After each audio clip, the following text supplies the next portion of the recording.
ओम शांति।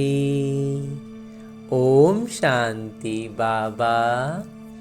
आज मैं आत्मा अपने परम पिता परमात्मा के चैतन्य उपस्थिति का अनुभव करते हुए इस साकार मुरली को अध्ययन करने का प्रयास करता हूँ। और इसके लिए जो सबसे सरल सहज साधन है वो ये कि लौकिक रीति से किसी एक स्थान पर अब बड़े फुर्सत से अपनी दिनचर्या में बड़ा इत्मीनान का समय निर्धारित करता हूँ और उस स्थान पर उस समय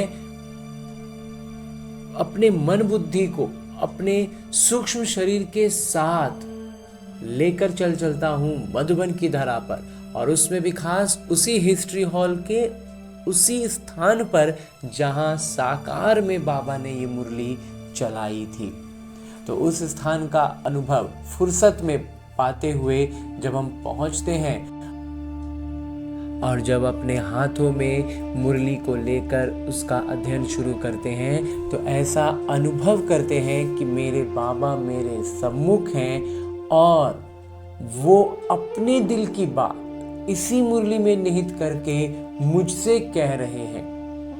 क्योंकि जब मैं अपने दिल की बातें बाबा से कहता हूँ, अपने दिल की हर बात बाबा के सामने रख देते हैं, तो फिर बाबा भी तो उसके बदले में, उसके रिस्पॉन्स में मुझसे और उसके आगे का भी बात मुझसे कहेंगे ना। जब दो लोग बैठकर बातें करते हैं तो जब मैंने अपने दिल की बातें दिन भर में जब जो होता गया बोलते गए, या अभी मुरली शुरू करने के पहले बाबा के कमरे में बैठकर हमने अपने दिल की बातें बाबा को कह दी, तो अब मेरे बाबा उसके जवाब में और मेरे लिए जो आगे आने वाला है जिसके बारे में मैं कुछ नहीं जानता, उन सब बातों को ध्यान में रखते हुए अपने बाबा की दिल की बातें बाबा इसी मुरली में निहित करके मुझसे कहते हैं। मीठे बच्चे, तुम महावीर हो, तुम्हें माया के तूफानों से डरना नहीं है। एक बाबा के सिवाय और कोई की भी परवाह न कर पवित्र जरूर बनना है। सिर्फ एक बाबा की परवाह करनी है, बाबा क्या कह रहे हैं, बाबा क्या मना कर रहे हैं, क्या नहीं कह रहे हैं, बस वही ध्यान में रहे और किसी का कोई चिंता करने की ज़रूरत नहीं है। और इसलिए सबसे प्रमुख है, बाबा से जुड़े रहने के लिए सबसे प्रमुख आधार है पवित्रता। इसलिए बाबा कहते हैं पवित्र जरूर बनना है। आगे प्रश्न रूप में बाबा कहते हैं कि बच्चों में कौन सी हिम्मत बनी रहे तो बहुत ऊंच पद पा सकते हैं। उत्तर बतलाते मेरे बाबा, श्रीमत पर चलकर पवित्र बनने की। भल कितने भी हंगामे हो, सितम सहन करने पड़े, लेकिन बाबा ने जो पवित्र बनने की श्रेष्ठ मत दी है उस पर निरंतर चलते रहें तो बहुत ऊंच पद पा सकते हैं। किसी भी बात में डरना नहीं है।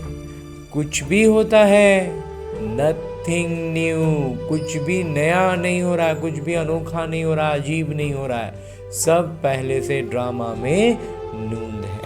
इसलिए बाबा कहते हैं नथिंग न्यू।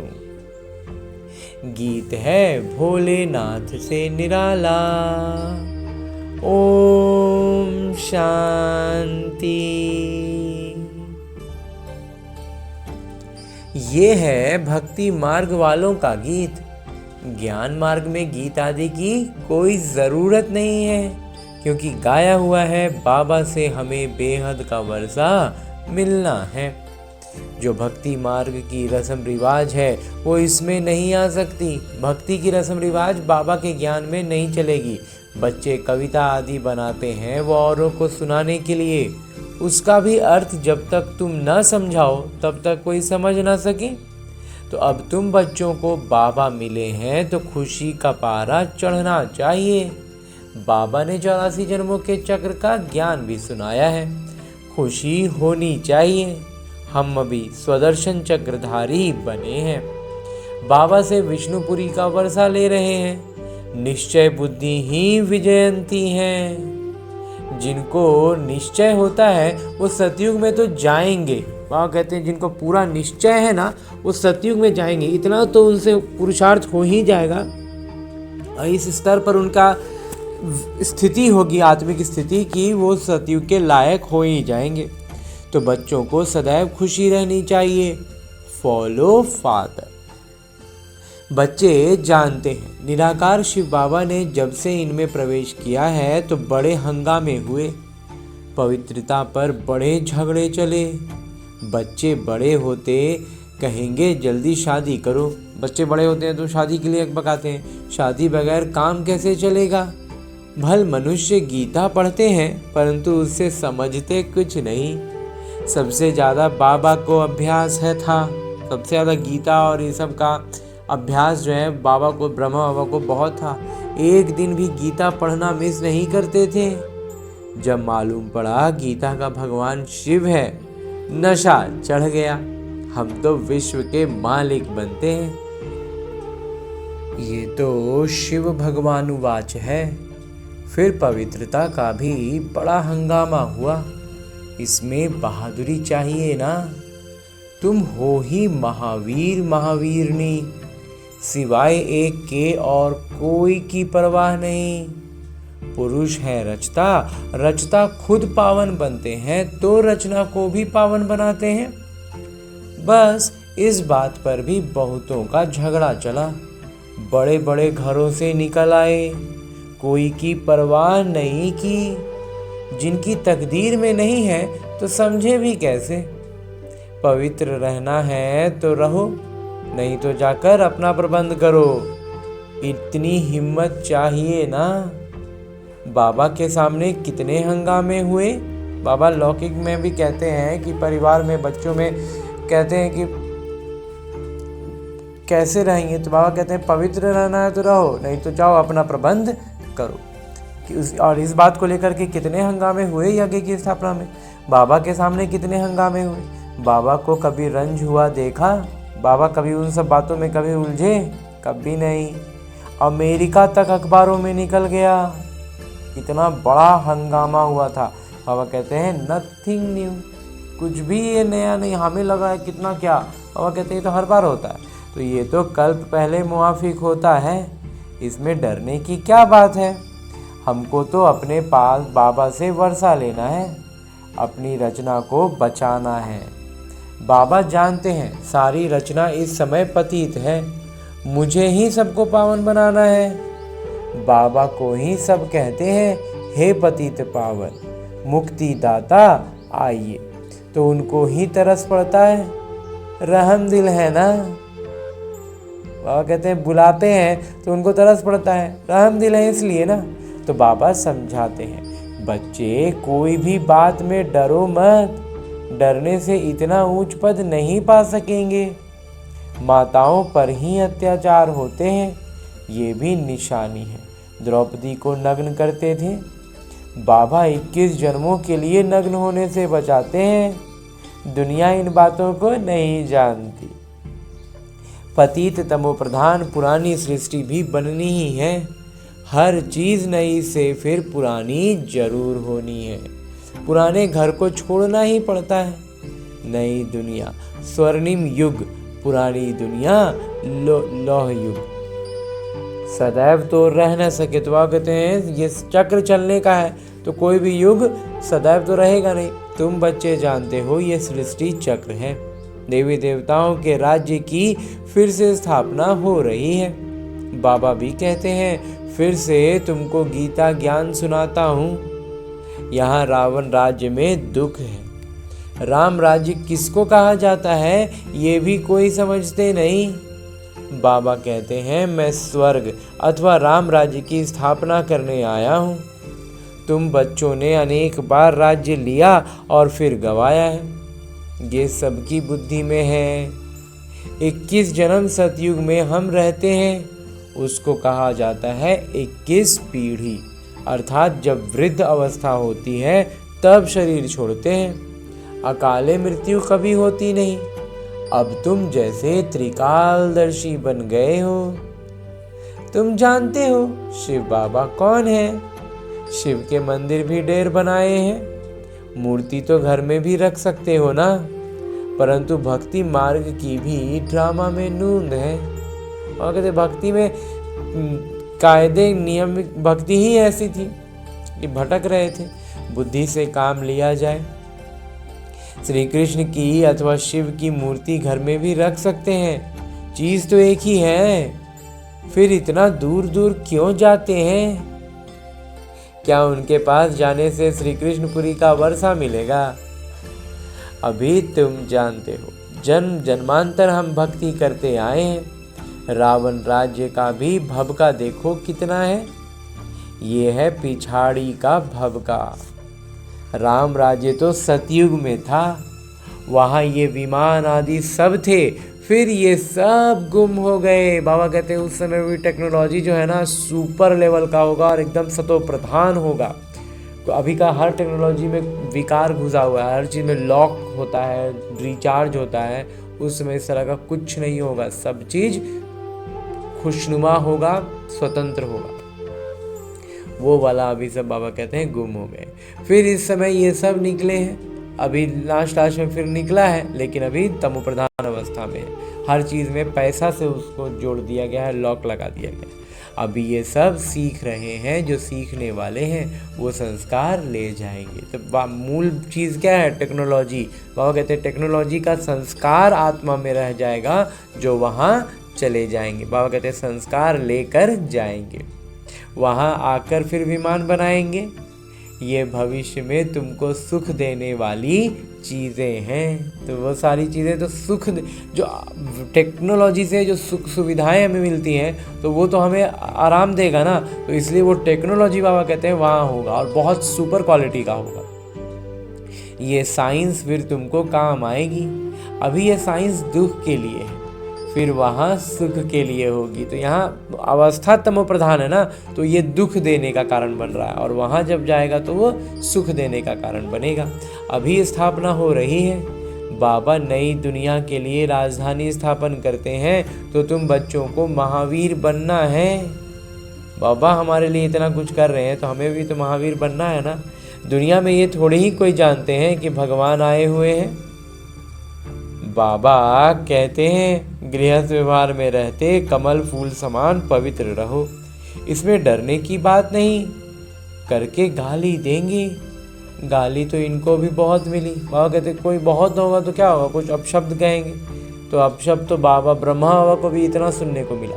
श्री कृष्ण ने गाली खाई, ऐसा दिखाते हैं। हालांकि ऐसा था नहीं, लेकिन भक्ति में ऐसा दिखलाते हैं। अब श्री कृष्ण तो गाली खा ना सके, गाली तो कलयुग में खाते हैं। कलयुग के लोगों में ये अपशब्दों का भरमार पड़ा है, तो वो जिसको भी देखो अपशब्द सुना देते हैं। तो कलयुग में ना, सतयुग में थोड़ी। तुम्हारा रूप जो अभी है, फिर कल्प के बाद इस समय होगा, बीच में कभी हो ना सके। अभी जो नाम रूप हमारा है वो बीच में नहीं होगा, वो फिर अगला कल्प का इसी समय पर होगा।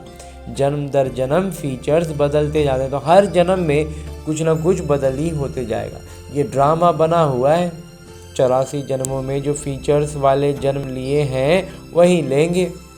अब तुम जानते हो यही फीचर्स बदल दूसरे जन्म में ये लक्ष्मी नारायण के फीचर्स हो जाएंगे।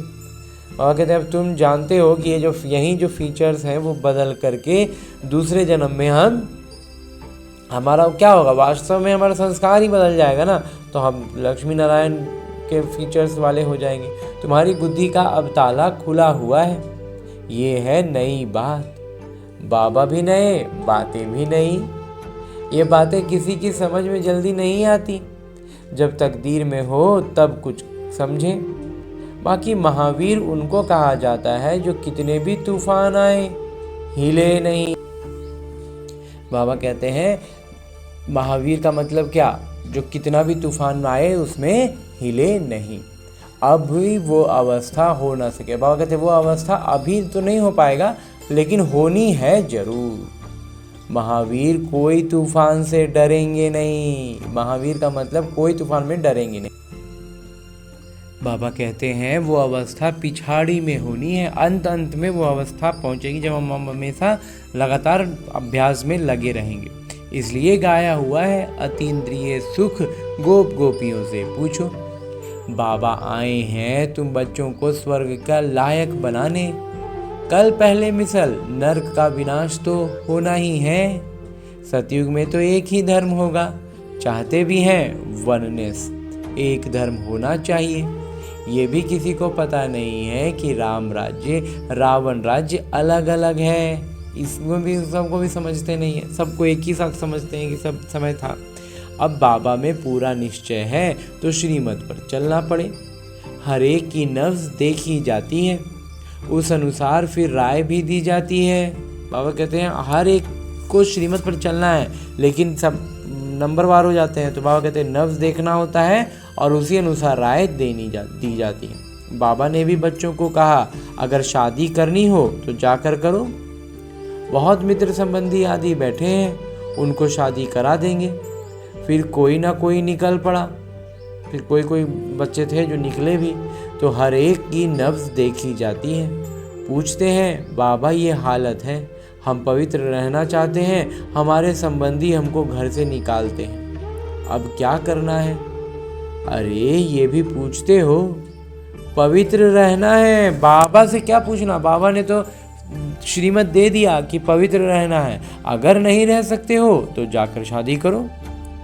अच्छा समझो किसी की सगाई हुई है, राजी करना है, हर्जा नहीं। बाबा कहते हैं किसी का ऐसा है कि सगाई हुआ है और तो फिर सामने जो दूसरी मतलब अगर स्त्री है तो पुरुष को, पुरुष है तो स्त्री को बताना है, समझाना है कि भाई ऐसा है कि हम पवित्रता का जीवन जिएंगे। तो बाबा कहते हैं उससे पूछ कर देख लो, राज़ी करना है तो उसमें कोई हर्जा नहीं है। हथियाला जब बांधते हैं तो उस समय कहते हैं ये पति तुम्हारा गुरु है। अच्छा तुम उनसे लिखवा लो, तुम मानती हो मैं तुम्हारा गुरु ईश्वर हूँ, लिखो। अच्छा अब मैं हुक्म देता हूँ, पवित्र रहना है। हिम्मत चाहिए ना।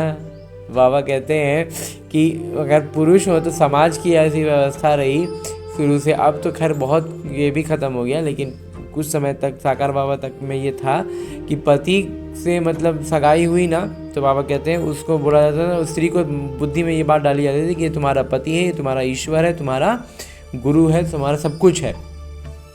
तो बाबा कहते हैं कि उनको अगर सगाई हो चुकी है तो जाकर के उनसे बोलो, उनसे लिखवा लो कि तुम मानती हो कि मैं तुम्हारा गुरु हूँ, ईश्वर हूँ।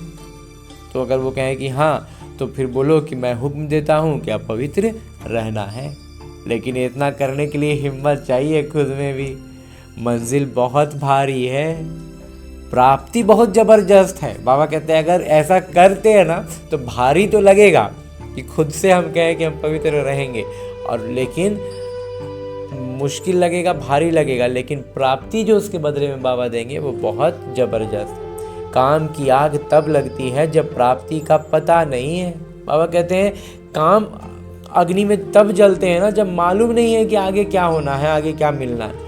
जब आगे भगवान बतला रहे हैं कि स्वर्ग का सुख मिलना है, स्वर्ग में हमें जाना है, परमात्मा का सानिध्य मिल रहा है, तब फिर काम अग्नि में जलने का कोई मतलब नहीं रह जाता है।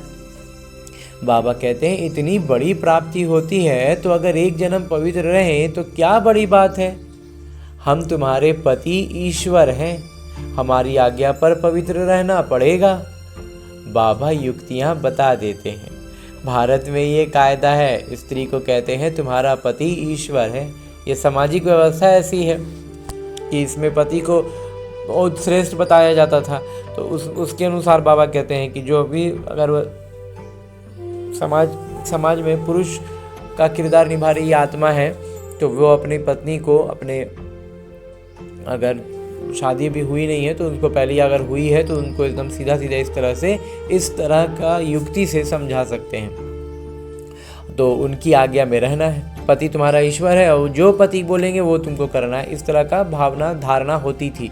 तो बाबा कहते हैं उस धारणा के अनुसार तुम कह सकते हो कि हमें पवित्र रहना है, पति का पांव दबाना है। क्योंकि समझते हैं ना, लक्ष्मी ने भी नारायण के पांव दबाए थे। जब लक्ष्मी माता उनको मतलब देवी हैं और भगवान काल बोला जाता था, भगवान ही कहते थे, हम मानते थे भक्ति में। तो जब उन्होंने अपने पति के पांव दबाए तो फिर हम नॉर्मल यहाँ पर जो समाज में स्त्रियां हैं वो तो अपने पति के सब कुछ काम करेंगी ही। तो ये आदत कहाँ से निकली? बाबा कहते हैं भक्ति मार्ग के चित्रों से, भक्ति मार्ग का चित्र से ही ये सब कंसेप्ट आया होगा। और कहते हैं सतयुग में तो ऐसी बात होती नहीं है। सतयुग में बाबा कहते हैं रियल का जब सतयुग होगा तो वहाँ ऐसा कुछ नहीं होगा। तो कहाँ से ये सब आया? ये भक्ति में विकार के अधीन आया है। ये ब्रह्म कुमार का तो इस बात पर पूरा स्पष्ट है बुद्धि कि ये विकार में जो हम गिरे ना, इसमें हमें जो बाहरी जो विदेशी आए उनके संस्कृति में ये चीज़ थी कि वो स्त्रियों को बहुत नीचा समझते थे, पुरुष को बहुत ऊंचा समझते थे। और उसी चीज़ को हमारे भारत की संस्कृति से मतलब ऐसा उसमें गंदगी की तरह जोड़ दिया। कैसे होता है, कोई खराबी बहुत जल्दी चिपक जाती है, तो बस वही गंदगी को, खराबी को हमारे समाज की संस्कृति में जोड़ दिया, जिसमें पत्नी को नीचे और पति को ऊंचा बना दिया। वास्तव में ये हमारे यहाँ की व्यवस्था में ऐसे कोई काम नहीं था। तभी तो बाबा कहते हैं कि सतयुग में ऐसा कोई बात नहीं था ऊंचा नीचा वाला। नारायण कभी कोई थकते हैं क्या जो लक्ष्मी पाँव दबाएगी? बाबा कहते हैं दूसरी बात ये कि नारायण कभी थकेंगे नहीं जो लक्ष्मी को उनका पैर दबाना पड़े। थकावट की बात हो ना सके। थकावट भी क्या है, एक तरह का दुख है ना। दुख का निशान नहीं होगा तो थकावट भी हो नहीं सकता। ये तो दुख की बात हो जाती है। थकावट का मतलब दुख, तो दुख नहीं हो सकता है ना सतयुग में। सतयुग में दुख की छाँव भी नहीं है, नामो निशान नहीं है। तो इसलिए कोई भी ऐसी चीज़ जो हम अभी सोचते हैं, इसलिए लगता है ना कि कल्पना से बाहर है सतयुग। वहाँ दुख दर्द कहाँ से आया? तब बाबा ने फोटो से लक्ष्मी का चित्र ही उड़ा दिया। तो इसलिए बाबा को ये चीज़ अच्छा नहीं लगता था, ब्रह्मा बाबा को भक्ति में भी, कि लक्ष्मी उन विष्णु जी के पैर दबा रही हैं। तो इसलिए बाबा को वो वाला तस्वीर अच्छा नहीं लगता था। नशा तो चढ़ता है ना। छोटेपन से ही वैराग्य रहता था, इसलिए भक्ति बहुत करते थे। तो बाबा युक्ति बहुत बताते हैं। तो बाबा कहते हैं ये सब रहता है तो बाबा भी युक्ति हमें नया नया बहुत सारा बताते रहते हैं। तुम जानते हो हम एक बाबा के बच्चे हैं तो आपस में भाई बहन हो गए। डाढ़े से वर्षा लेते हैं, बाबा को बुलाते ही हैं पतित दुनिया में। हे पतित पावन सभी सीताओं के राम, बाबा को कहा जाता है। बाबा कहते हैं पतित पावन सीताओं के राम कहा जाता है बाबा को। बाबा को कहा जाता है सत्य, सचखंड स्थापन करने वाले। वहीं सारी सृष्टि के आदि मध्य अंत का सत्य ज्ञान तुमको देते हैं। सृष्टि का आदि मध्य अंत का सत्य ज्ञान देते हैं। तुम्हारी आत्मा सभी ज्ञान सागर बन रही है। हम सब की आत्माएं क्या है, ज्ञान का सागर बन रही है ना। बाबा के सानिध्य में आ गए तो हम भी ज्ञान के सागर ही बन गए। बाबा कहते हैं मीठे बच्चों को हिम्मत रखनी चाहिए। हमको बाबा की श्रीमत पर चलना है। बेहद के पिता बेहद की रचना को स्वर्ग का मालिक बनाते हैं तो पुरुषार्थ कर पूरा वर्षा लेना है, वारी जाना है। तुम उनको अपना वारिस बनाएंगे तो वो तुमको 21 जन्मों के लिए वर्षा देंगे। बाबा बच्चे के ऊपर वारी जाते हैं। बच्चे कहते हैं बाबा ये तन मन धन सब आपका है। आप बाबा भी हो तो बच्चे भी हो। गाते भी हैं त्वमेव माता च पिता त्वमेव, त्वमेव बंधु च सखा त्वमेव। एक की ही महिमा कितनी बड़ी है। बाबा कहते हैं एक बाबा की ही तो महिमा इतनी है कि वो सर्व संबंधों में हमारे साथ रहते हैं। उनको कहा ही जाता है सर्व का सुख करता दुख हरता।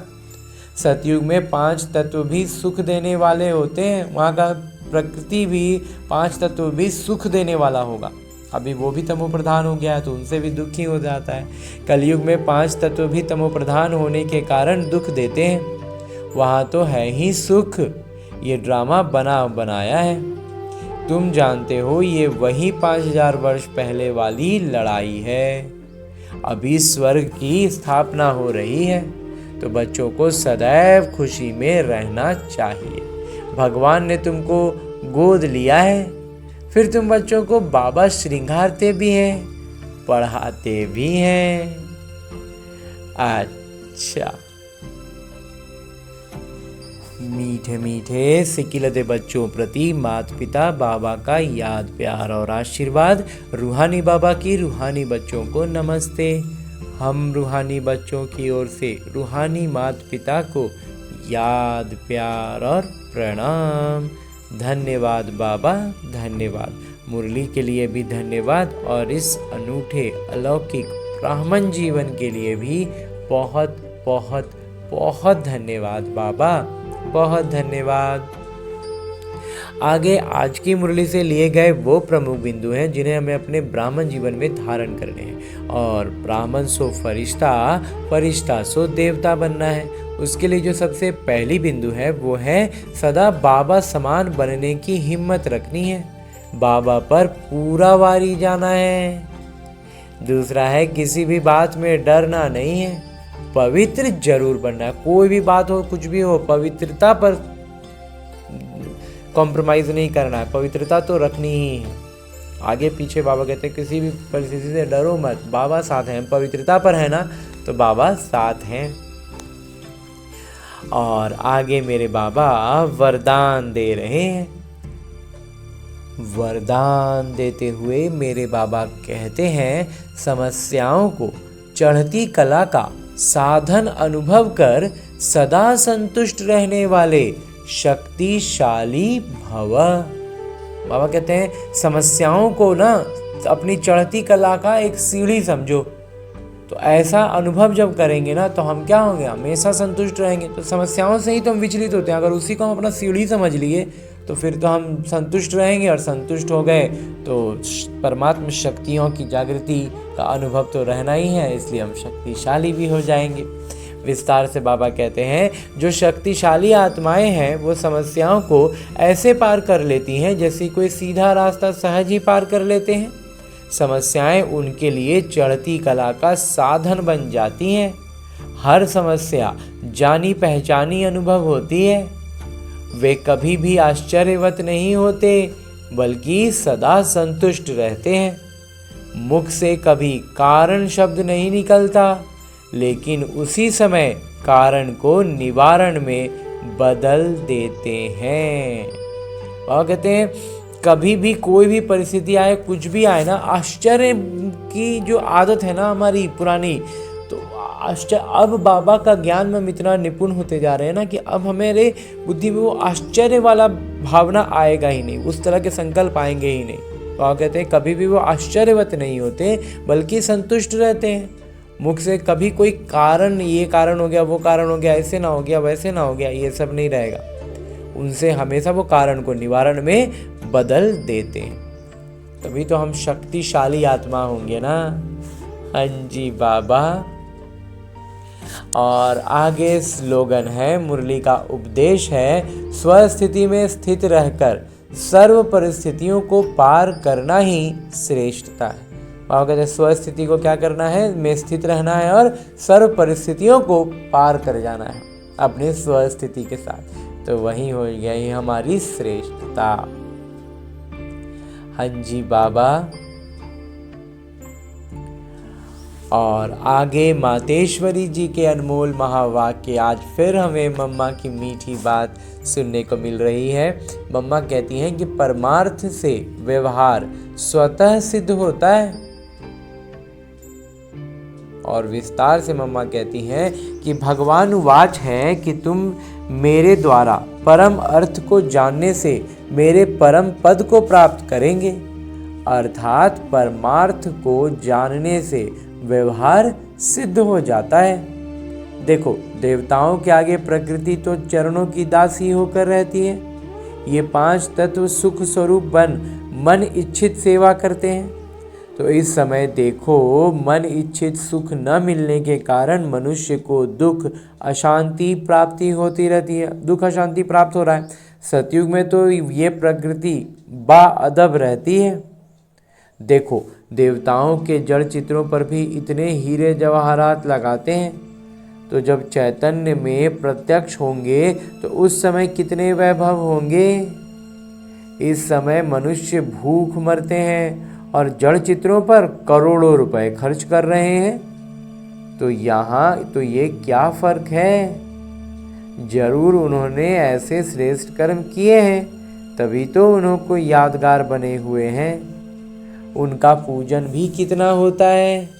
वो निर्विकारी प्रवृत्ति में रहते भी कमल फूल समान अवस्था में थे, परंतु अब वो निर्विकारी प्रवृत्ति के बदले विकारी प्रवृत्ति में चले गए हैं, जिस कारण सभी परमार्थ को भूल व्यवहार की तरफ लग गए हैं। वो सब अब क्या है, परमार्थ की तरफ नहीं दिमाग लगा के बस व्यवहार में ही दिमाग लगा रहे। तो उसका जड़ को, उसका मूल बिंदु को नहीं समझेंगे तो गलत दिशा में माने अयथार्थ हो जाएगा। इसलिए रिजल्ट उल्टी जा रही है। अब अपने को स्वयं परमात्मा आए विकारी प्रवृत्ति से निकाल निर्विकारी प्रवृत्ति सिखाते हैं, जिससे अपनी जीवन सदा काल के लिए सुखी बनती है। इसलिए पहले चाहिए परमार्थ, बाद में व्यवहार। तो परमार्थ में रहने से व्यवहार ऑटोमेटिकली सिद्ध हो जाता है। मम्मा कहती हैं परमार्थ में रहेंगे ना तो व्यवहार जो है वो स्वाभाविक है कि वो सुधर जाएगा। अच्छा, ओम शांति। ओम शांति मम्मा, ओम शांति बाबा। और अभी तक हमने परमपिता परमात्मा के सानिध्य में और मम्मा के चैतन्य उपस्थिति के साथ इस साकार मुरली को अध्ययन करने का प्रयास किया और अनुभव भी किया ना। अब मेरे बाबा इसी अव्यक्त स्वरूप में स्थित रहकर एक इशारा भी दे रहे हैं कि निश्चय के आधार को मजबूत कर सदा निर्भय और निश्चिंत रहो। और इस तरह से निर्भय करने के लिए निश्चिंत बनाते हुए हर दिन बाबा हमें अलग अलग आयामों से अलग अलग इशारे देते हुए निश्चिंत बनाते हुए आज जो इशारा दे रहे हैं बाबा वो है जैसे डॉक्टर पेशेंट को पहले फेथ में लाते हैं, पहले उनको विश्वास दिलाते हैं, उनके अंदर ऊर्जा जागृत करते हैं, उनको आश्वासन देते हैं कि आप ठीक हो जाएंगे। उन्हें विश्वास हो जाता है कि ये डॉक्टर बड़ा अच्छा है, ये से यहाँ से शफा मिल जाएगी। तो वैसे डॉक्टर कितना भी बढ़िया दवाई दे, लेकिन अगर फेथ नहीं है, उन पर विश्वास नहीं होगा ना, तो उस दवाई का असर नहीं होता। वह कहते डॉक्टर कितना भी अच्छा हो, लेकिन अगर उन पर विश्वास नहीं है ना तो दवाई असर नहीं होगा, क्योंकि हमारे अंदर में ये विश्वास का बहुत गहरा कहानी है। ऐसे रूहानी डॉक्टरों में भी ऐसी शक्तिशाली अवस्था हो जो सबका फेथ हो जाए कि यहाँ पहुँचे हैं तो अवश्य कोई ना कोई प्राप्ति होगी ही। बाबा कहते हैं कि पहले डॉक्टर का काम क्या है, पहले विश्वास दिलाना, आश्वस्त करना, तब वो बाबा कहते हैं यहाँ से, और तब उन जो मरीज होता है उसको ये यकीन हो जाता है कि अब यहाँ से शफा मिलेगी। बाबा कहते हैं वैसे डॉक्टर कितना भी बढ़िया हो, कितना भी अच्छा दवाई दे, लेकिन अगर विश्वास नहीं है तो दवाई असर नहीं होता। ऐसे रूहानी डॉक्टर में भी बाबा कहते हैं हम जो रूहानी वैद्य, आध्यात्मिक वैद्य बनते हैं, तो उसमें क्या होता है कि शक्तिशाली अवस्था हमारी ऐसी होनी चाहिए जो सबका विश्वास हम पर हो कि यहाँ पहुँचे हैं, अगर वो यहाँ पहुँचे हैं तो अवश्य कोई ना कोई प्राप्ति होगी ही। उपस्थिति मात्र से प्राप्ति का अनुभव पाने लगे। इस तरह की अवस्था हमें बनानी है, रूहानी डॉक्टरी करनी है। हाँ जी बाबा।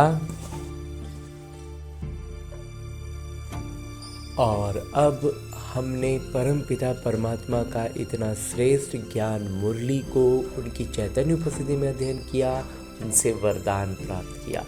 इशारे अव्यक्त रूप में स्थित होकर बाबा ने जो इशारा दिया उसे भी जान लिया।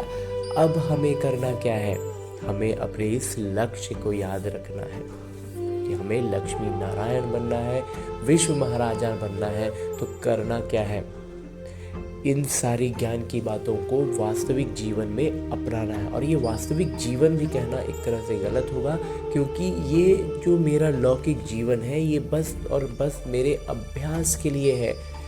उसका एक अभ्यास पुस्तिका है जिसमें आने वाली हर परिस्थिति मेरे लिए एक प्रश्न है। और उस प्रश्न का मैं कितना आत्माभिमानी स्थिति में रहकर उत्तर देता हूँ, उस पर अपनी प्रतिक्रिया देता हूँ, वही निर्धारित कर रहा है कि मैं अपने लक्ष्य के कितने करीब पहुँच रहा हूँ। तो इसके लिए अभी फ़िलहाल हमें लौटना है अपने इस स्थूल शरीर में, अपने इस किरदार, जहाँ मुझे न केवल अपने सारे आत्मिक गुणों की स्मृति रखनी है बल्कि अष्ट शक्तियों की जागृति रखनी है। और उन अष्ट शक्तियों को इस ब्रह्मा कुमार ने अपने मंथन से इस क्रम में सजाया है कि सबसे पहले हमारे भीतर ज्ञान के बाद जो शक्ति जागृत होती है वो होती है सहन शक्ति। जब हम ज्ञान की महीन बातों को नहीं समझ पाते हैं, कुछ स्पष्ट नहीं हो पाता है, या जहाँ पर भी जिस भी परिस्थिति में हम स्पष्टता में थोड़ा भी उलझते हैं, तो अगर लेकिन निश्चय पूरा होता है तो हम सहन शक्ति की जागृति के साथ हर परिस्थिति को पार कर पाते हैं। उसके बाद जो जागृत होती है वो होती है परखने की शक्ति और उसी के साथ साथ निर्णय करने की शक्ति। अब निर्णय क्या करना है? निर्णय करने के लिए हमारे पास 5 शक्तियाँ हैं कि हमें इन 5 में से कौन सी शक्ति का इस्तेमाल करना है। तो इसमें सबसे पहला इस ब्रह्मा कुमार को लगता है कि है समेटने की शक्ति। समेटने की शक्ति का अर्थ है, इस ब्रह्मा कुमार का मंथन रहा है कि सबसे पहले जो आती है वो है समेटने की शक्ति। समेटना क्या है? अपने उन पुराने संस्कारों को जो रावण के प्रभाव में बने हैं। दूसरा है समाने की शक्ति। वही सारी संस्कार जो अन्य आत्माओं में, संबंध संपर्क की आत्माओं में रावण के प्रभाव में पनपे हैं, विकसित हुए हैं और वो उनसे घिरे हुए हैं, तो उनको उस नज़र से हम देख पाएँ, इसके लिए हमें शक्ति जो चाहिए वो है समाने की शक्ति। तो उनके रावण के प्रभाव में बने संस्कारों को समाने की शक्ति। उसके बाद जो आती है वो है संकीर्णता की शक्ति। संकीर्णता की शक्ति का अभिप्राय इस ब्रह्मा कुमार के मंथन के अनुसार है कि जहाँ पर हमारा हस्तक्षेप का या फिर हमारे इन्वॉल्व होने का, हमारे उससे जुड़ने का कोई अर्थ नहीं है, हमारे लिए वो व्यर्थ है, तो वैसे में अपने आप को उसमें जोड़कर हम खामोखा में कहीं उलझ ना रहे हो, इसके लिए भी, इसका स्पष्टीकरण के लिए भी हमें शक्ति चाहिए कि जहाँ ज़रूरत, मतलब संकीर्णता के साथ, मतलब जिसको कहते हैं कि आराम से हम निकल सकते हैं और हम झूठ मूठ में फंस रहे हैं, वो काम ना करके, तो इसके लिए भी शक्ति चाहिए। तो वही है संकीर्णता की शक्ति। उसके बाद जो है वो है सामना करने की शक्ति। तो ये भी हमें परखना होगा ना कि हम यहाँ से एकदम, मतलब बिना किसी जुड़ाव के एकदम सीधे निकल सकते हैं या फिर हम निकल नहीं सकते, तो हमें उसका सामना करना ही है। तो हम उस परिस्थिति का, उन बातों का अच्छे से सामना कर पाए, उसके लिए भी हमें जो शक्ति चाहिए वही है सामना करने की शक्ति।